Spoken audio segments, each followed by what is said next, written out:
great. So that they can work on issues of dependency, okay? On issues that they're not enfermos, they're not sick, to help empower. So then what should we call them? Why not participants? People at the San Juan Community Mental Health Center who come to see us are called participants. The word patient and client does not exist anymore. Okay? We see participants, and when we've asked them, how does this term, other people say, oh, that's academic, it is, you know, no, it's not academic, folks. You need to say what you mean and mean what you say. That's old Lewis Carroll, okay? Yeah. You call somebody a participant and you talk to them about what that means and you ask them what they think it means, okay? They start to see a different angle to themselves. It is a very interesting, illuminating, heartwarming experience. And when they write on their evaluations, they put at the bottom, participante, okay? It has been one of the most interesting experiences that we have had. As we thought, God, so much history of colonialism and dependency and mantengo, you know, this is not going to work, and it's been very interesting. And to give you an example of how it's been used in another program, which is a program for people with long-term and severe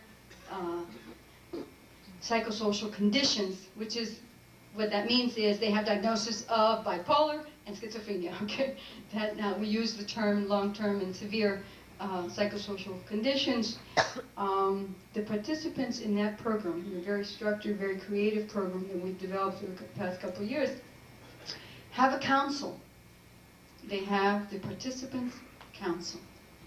And that council is now been very much involved and engaged in helping to decide what that program needs to look like and how we need to improve that program. So it's an empowering process, right? But it's retaking something. It's redefining. It's recovering an element that was there that we didn't know and we didn't recognize. So the use of the term participant for us, for me, has become synonymous to helping encaminar a vision of emancipation, as one example. Okay? Another key guideline that we found was important was the notion of resources. Okay? To go into this, I had to go into the Spanish. I didn't want to translate it. I was lazy last night. So I'm going to do it from memory.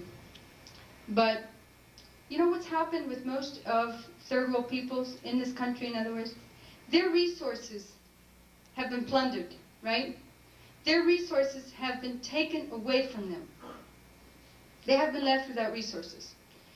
I'm going to get my Spanish here a bit. And what are resources? You know, when you think of, we talk about resource building, but you know, what is a resource? Okay?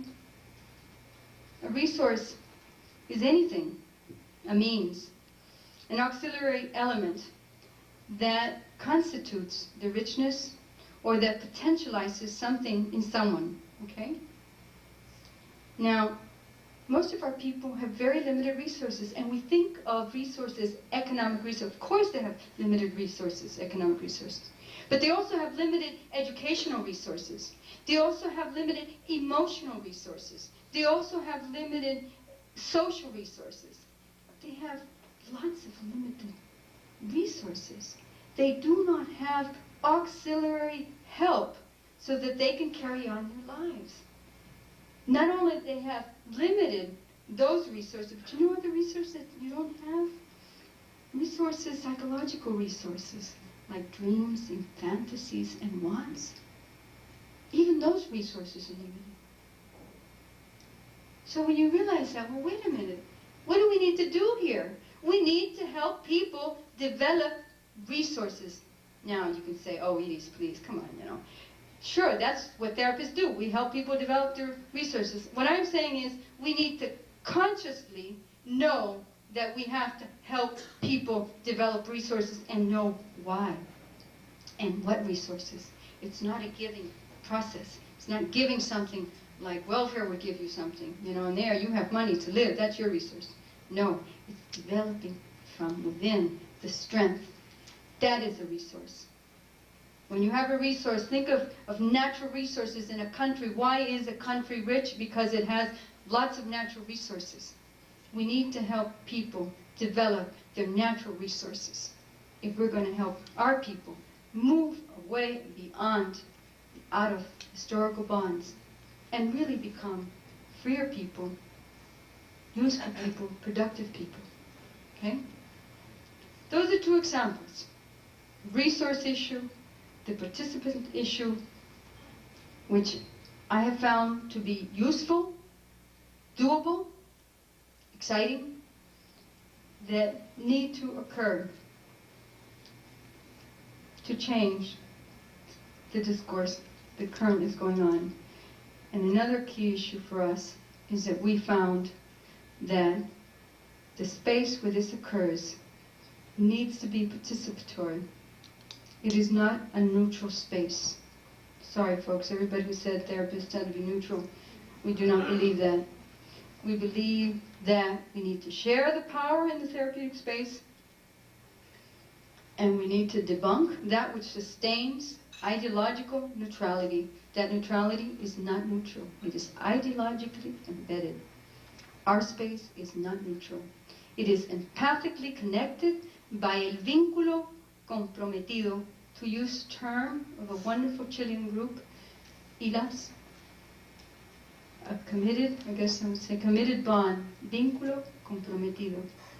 It's a vínculo comprometido, it's a committed bond to social responsibility and to moral and ethically contextualized reality. We cannot be neutral in place of oppression. You cannot be neutral when people have not learned some basic things because they've lived lives of domination. You cannot be neutral when you know that somebody has been traumatized and is trying to work with that traumatization. What is neutrality in that sense? I need to then understand something because I don't. So that's a third issue.